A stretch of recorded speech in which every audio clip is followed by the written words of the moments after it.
الحكومة السعودية المتقدما في برنامج الإصلاح الاقتصادي في بداية العام الجديد، وذلك بتطبيق 8 إجراءات للإصلاح الاقتصادي اليوم الاثنين أول يناير. وذكرت صحيفة عكاظ السعودية أن أول هذه الإجراءات هو تطبيق 5% ضريبة القيمة المضافة، والتي من المنتظر تطبيقها على جميع السلع والخدمات التي تشترى وتباع من قبل المنشآت ويتحملها المستهلك. وثاني الإجراءات هي التعرفة المستحدثة لفواتير الكهرباء.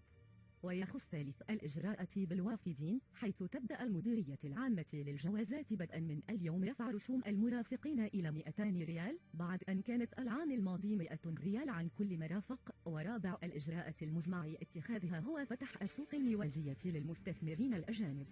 أما خامس تلك الإجراءات فهو توطين الإبلاغ عن غسيل الأموال، حيث ألزمت السوق المالية الشركات المرخص لها ببدء توطين وظيفة المطابقة والالتزام والتبليغ عن غسيل الأموال بالإضافة إلى تمويل الإرهاب. سادسا تعتزم الحكومة السعودية إلغاء الحد الأدنى لبدل السكن.